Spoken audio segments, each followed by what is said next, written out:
Good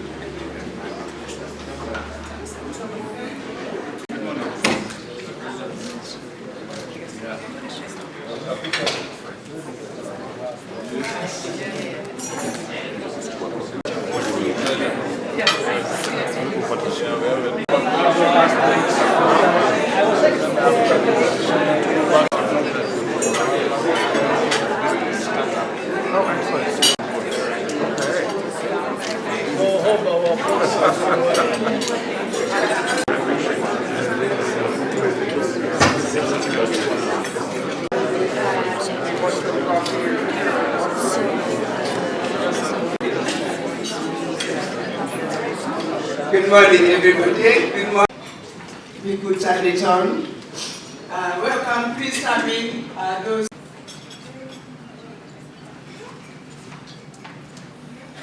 video. Or shall I go ahead without it? Yeah, just go ahead. Okay. Ministers of Education, our partners from the countries, and typical of Kenyans, I wish you had to be a consequential discussion on education. Introductions, but as we get into the conversations, I will encourage people to introduce themselves without knowing one another. But I would be remiss not to thank you. For Somalia, education is far more than a social service or a service delivery. It is a strategic investment in national survival, stability, and recovery.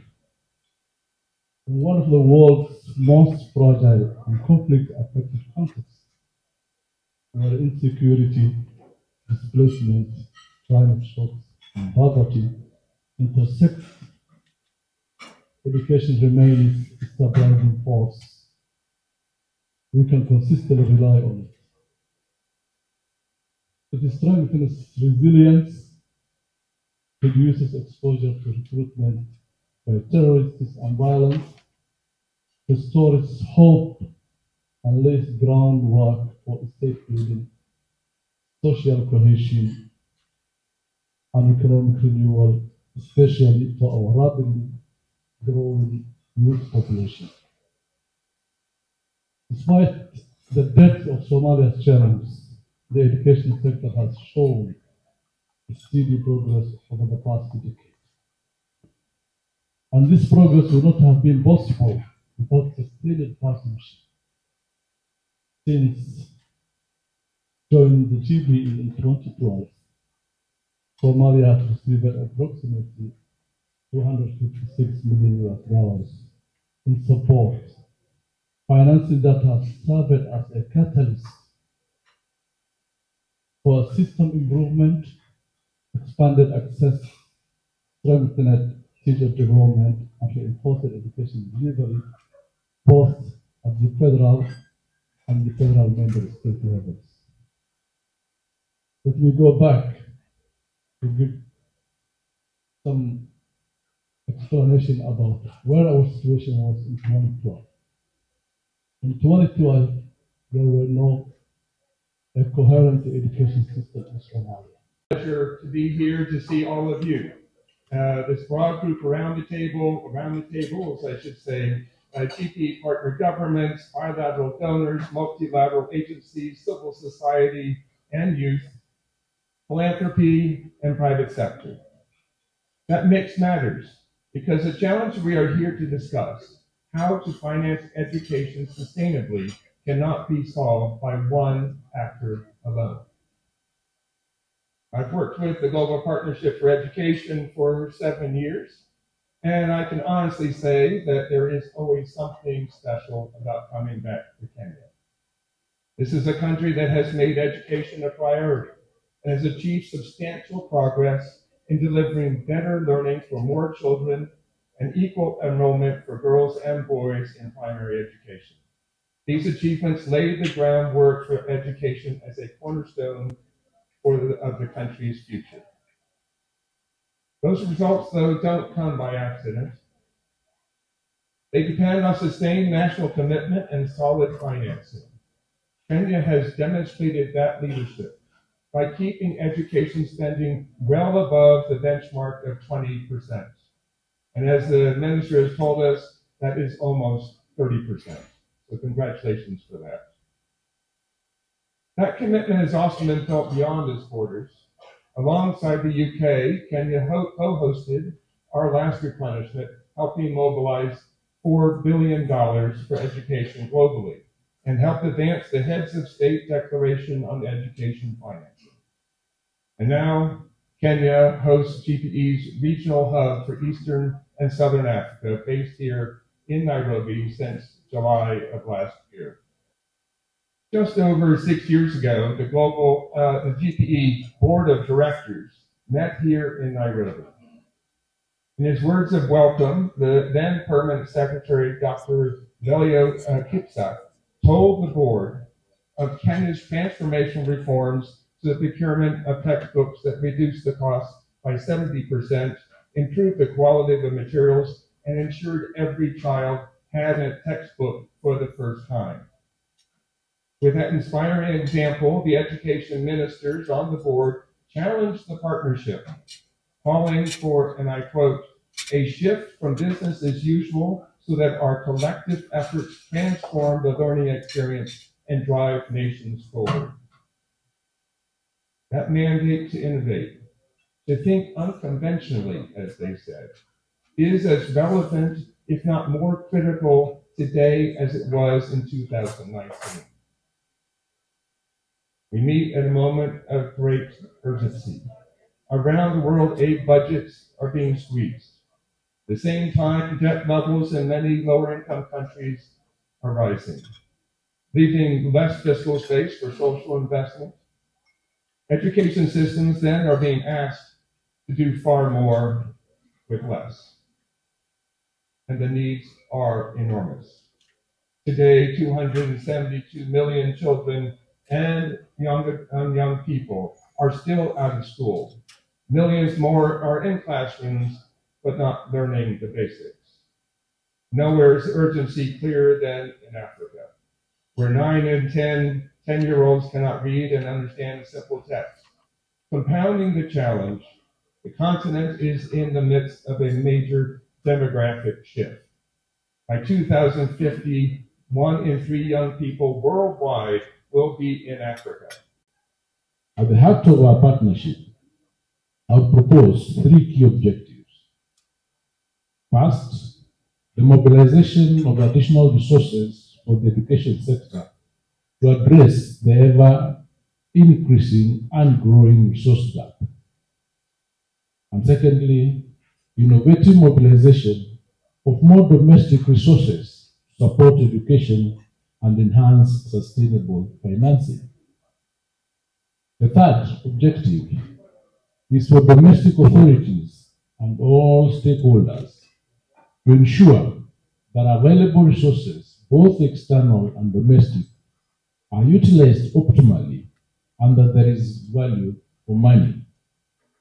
This means, for example, that we need to strengthen our education management information systems and to build a culture of evidence-based and data-driven decision-making in the sector. Here in Kenya, as part of our reforms, we are creating a single source of truth for the entire education system to be known as the Kenya Education Management Information System, KEMIS. We have no doubt that transparent and accountable decision-making and resource allocation in the sector will promote optimal use of resources and support further resource mobilization. Good that the schools are starting now today. The guidelines and the guidebooks are already distributed to the teachers. They are working on their schemes, etc., etc. Some things going on in that space, and that is 50% in books. The other 50% is going to be based on language. And about groups on the subjects, we have this one to know 2 core books, 2 core books per subject. Yeah. So there is there's some rationalization there or some sharing that can take place as the students are at school. So something is being done within this week. so that let's do bring the other to the place where you some of those issues. Last year, well, you also go to the I know the application that we give, which is for secondary school, is 22,254. It's given in 3 segments. First term 50%, second term 5%, first term 20%. We reduce the 50%, and the second person up of this is 4 days for the person. And that amount is to sustain the students for the first term this financial year or this academic year. So issues related to whether or not we will be able to face more money are conversations that we have. Look at what can be done if the budgetary constraints that exist, and if there is a possibility of getting more money, then we work about that. But at the moment, we are dealing with a 50%, 30% of the understanding.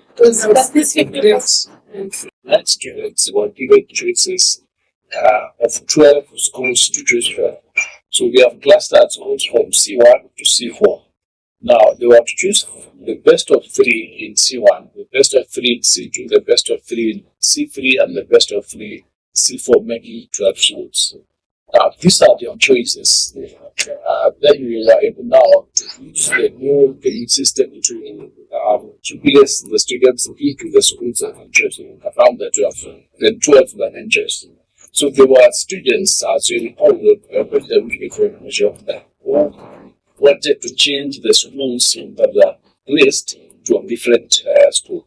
Remember the schools that they were placed on, you are schools that they had selected, the 12 schools. But they would say, I don't want to stay in my C1, the best of 3, I want the other one. So we did those amendments and we revised that. We were able to set up quite a good number of students.